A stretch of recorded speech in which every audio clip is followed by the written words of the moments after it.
Back here in the U.S., the storm has weakened as it churns up the Atlantic coastline, but it still poses a threat. And Charleston, South Carolina is one of the places in its sights today. As we've been hearing, John Tecklenburg is the mayor, and I spoke with him by phone.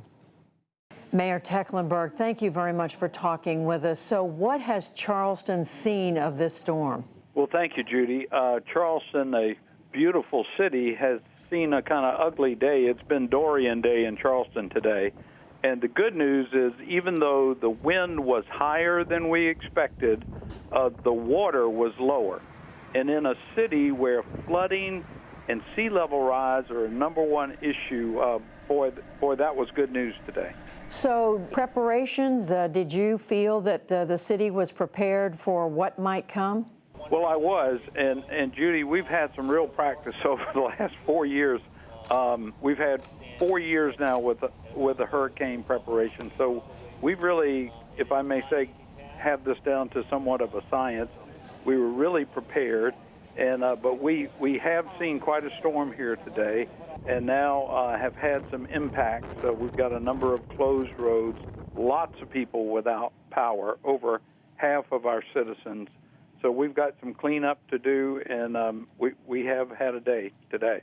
And what about evacuations? Were you in a situation where you had to urge people to leave? We've been doing that for since Monday, when the Governor McMaster issued an evacuation order, and we fully support the governor when he does so. And so we've been asking people to leave, and then we know a lot of folks don't. So all of those folks remaining, we ask them to hunker down and batten down the hatches.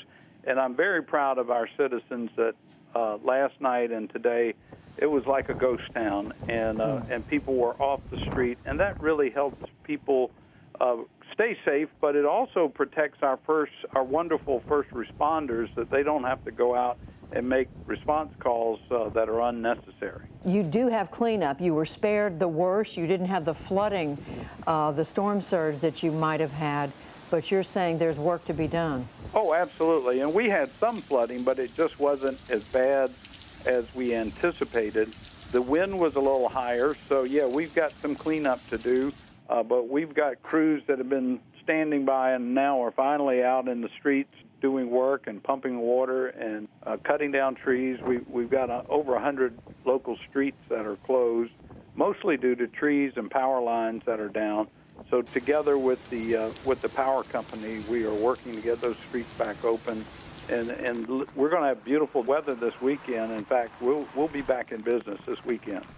Mayor, how much harder do you believe this was because of the unpredictability of this storm? It was a Category 5 and then a 4, and as you know, it was a 2, then back to a 3, and the time of arrival was so unclear. How much more difficult did that make your job? Well, this is a very uncertain business, and let me say, my heart goes out to the devastation that occurred in the Bahamas. In fact, we have some local folks that are already starting local relief efforts for the Bahamas. That was just terrible devastation down there. But you know, a week ago they were saying this storm would barrel on across Florida rather than even coming our way.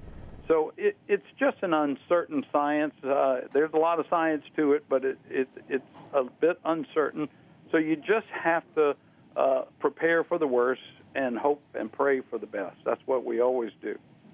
Well, we wish you the very best with all the recovery that you have ahead of you. And yes, we all are so relieved that it wasn't worse than it was in your city. The Mayor of Charleston, John Tecklenburg, thank you very much. Thank you so much, Judy.